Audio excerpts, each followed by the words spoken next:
పెట్టుబడిలో నెలకు 50,000 నుండి 10 లక్షలు సంపాదించాలనుకుంటున్నారా? ఈ వెబినార్ లో జాయిన్ అవ్వండి.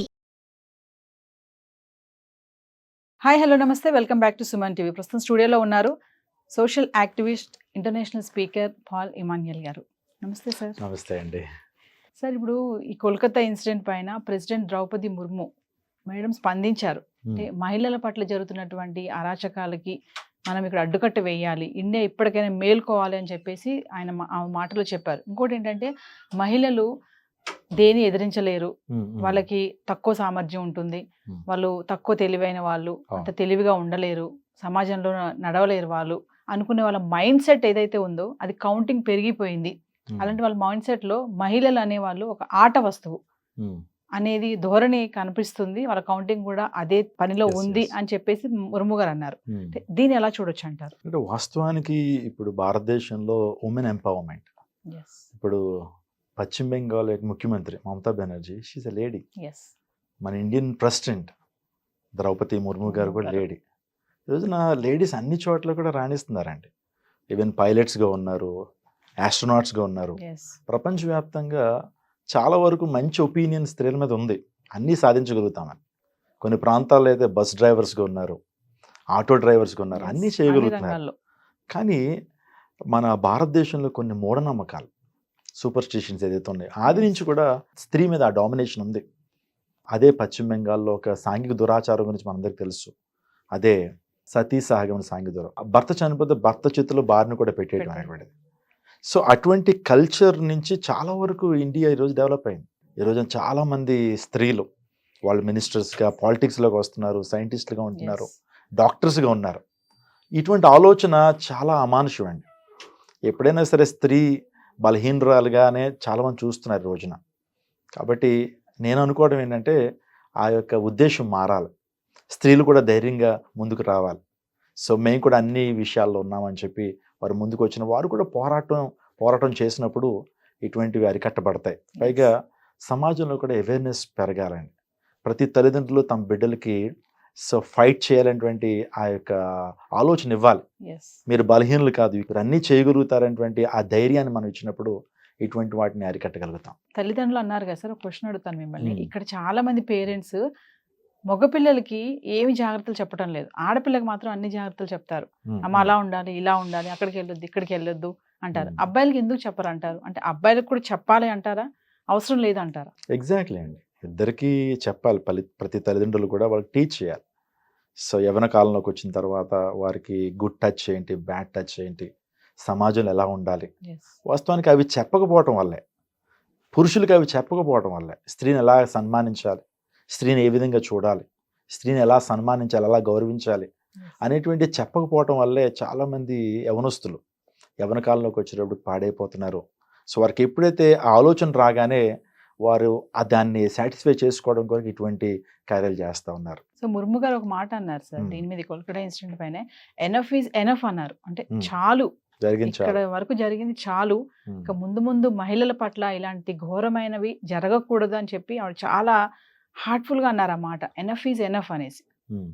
దీన్ని అంతే అండి. ఇంక ఇప్పుడు ఎన్ని కార్యాలు జరిగినాయి, నేను అనుకుంటాను భారతదేశంలో చాలా బ్రూటల్ మర్డర్ అండి ఇది. ఒక డాక్టర్ని ఎంత భయంకరంగా చిత్రహింసలు చేసి చంపడం అనేది చాలా భయంకర విషయం.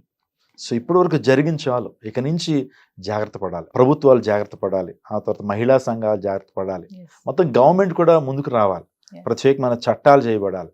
సుప్రీంకోర్టులో కావచ్చు, హైకోర్టులో కావచ్చు. ఇప్పటికే ఆల్రెడీ చాలా చట్టాలు ఉన్నాయి. దిశా చట్టం ఉంది, నిర్భయ చట్టం ఉంది, అభయ చట్టం రాబోతుంది.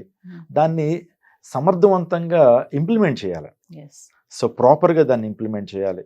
సో వారు కూడా ధైర్యాన్ని ఒకటి అవేర్నెస్ క్లాసెస్ నిర్వహించటం, స్త్రీల్లో అవేర్నెస్ కలుగు చేసినప్పుడు వారిని కూడా సెల్ఫ్ డిఫెన్స్ వారు కూడా చెప్పినప్పుడు ఖచ్చితంగా ఎలాంటివి అరికట్టబడతాయి. ప్రజల హృదయాల్లో మార్పు అండి. స్త్రీని ఎలా సన్మానించాలి, ఎలా గౌరవించాలి.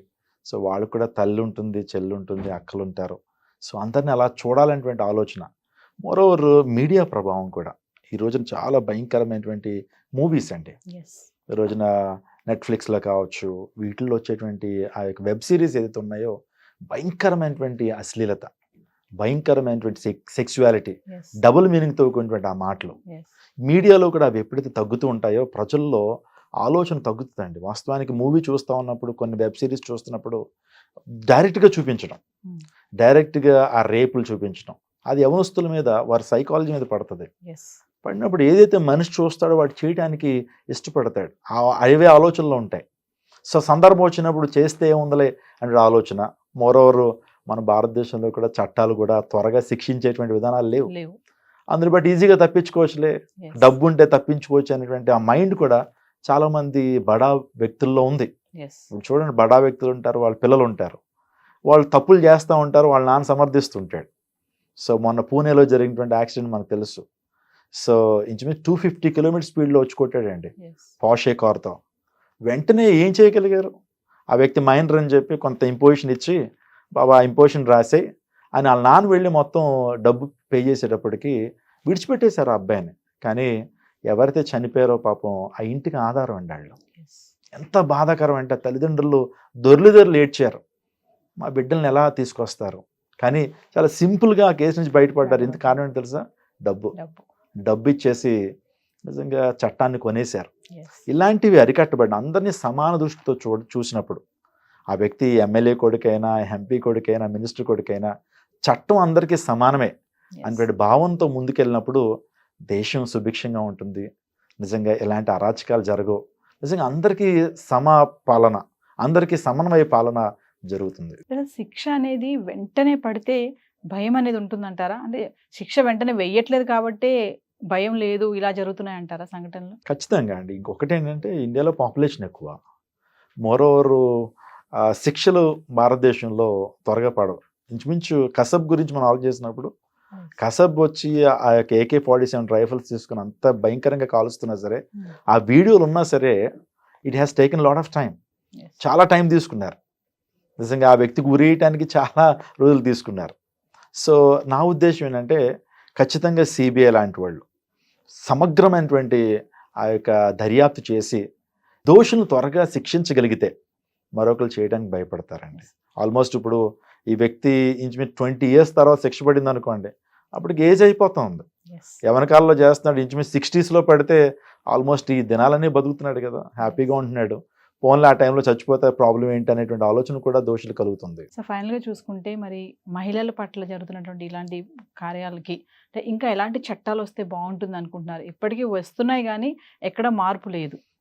జరిగేవి జరుగుతూనే ఉన్నాయి, చనిపోయే వాళ్ళు చనిపోతూనే ఉన్నారు, అరాచకాలు అలానే ఉన్నాయి. అంటే ఇంకా ఎలాంటి చట్టాలు వస్తే బాగుంటుంది అంటారు మహిళల కొరకు? నేను అనుకుంటాను, సౌదీ అరేబియా ఉంది, కొన్ని గల్ఫ్ నేషన్స్లో వెంటనే వారికి శిక్షలు విధిస్తారు.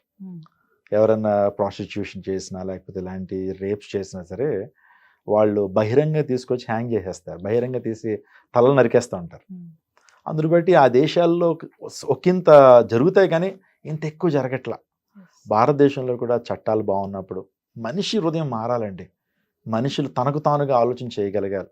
అందరం కూడా మన స్కూల్లో ప్రతిజ్ఞలు చేస్తుంటాం, India is my country, all Indians are my brothers and sisters. So నిజంగా దాన్ని నిజంగా ఫీల్ అవ్వాలి. అందరూ నా సహోదరులు అనుకున్నప్పుడు, ఆ ప్రేమ మనం కలిగినప్పుడు. ఇంకొకటి భారతదేశంలో ఉన్నటువంటి ఈ యొక్క అసమానతలండి, ఒకళ్ళు ఎక్కువ ఒకళ్ళు తక్కువ. ఈ క్యాస్ట్ సిస్టమ్ ఏదైతే ఉందో, తక్కువ కులస్తుల్ని చాలామంది హ్యూమిలేట్ చేయటం, వారిని ఏం చేసినా సరే మాది అగ్రకులం కాబట్టి మేము ఈజీగా బయటకు వచ్చేయచ్చు అనేటువంటి భావన. సో వాళ్ళని హ్యూమిలేట్ చేయటం, తక్కువగా అంచనా వేయటం, ఇలాంటివి ధోరణి కూడా కొన్ని సందర్భాల్లో అటువంటి రేపులు కారణం అవుతా ఉంది. సో ఫైనల్గా మీరు మా సుమన్ టీవీ వ్యూవర్స్ మహిళలకి ఏమని చెప్పాలనుకుంటున్నారు? ఒకటే అండి, మహిళలు ధైర్యంగా ఉండాలి, ధైర్యంగా ఏ సమస్యను ఎదుర్కోవాలి. మీలో చాలా బలం ఉంది, మీరు ధైర్యంగా ఎదుర్కోవాలి. ఉమెన్ అనుకుంటే సాధించలేనిది ఏమీ లేదు.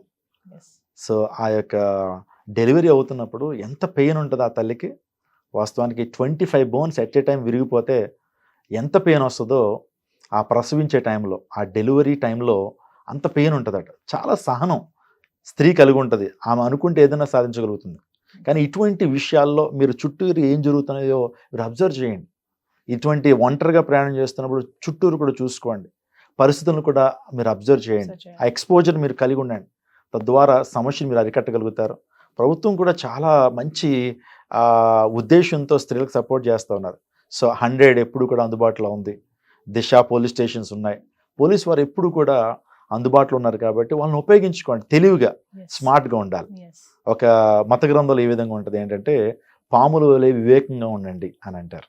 సో పాము ఎంత వివేకంగా ఉంటుందో తప్పించుకునేటువంటి స్వభావం ఉంటుంది. అదే రీతిగా ప్రతి స్త్రీ కూడా చుట్టూరు జరుగుతున్నటువంటి విషయాలను అబ్జర్వ్ చేయటం, ఈ పరిస్థితుల్లో ఉండాలా ఉండకూడదా, నా మీద ఎటువంటి చూపులు ఉంటున్నాయనేటువంటి అబ్జర్వేషన్ ఉన్నప్పుడు ఆ ఉమెన్ ఏం చేయబడుతుందంటే కాపాడబడుతుంది. తెలివిగా మన జీవితాన్ని ముందుకు కొనసాగించాలి. థ్యాంక్ యూ సార్, చాలా మంచి విషయాలు షేర్ చేసుకున్నారు. థ్యాంక్ యూ సో మచ్ అండి.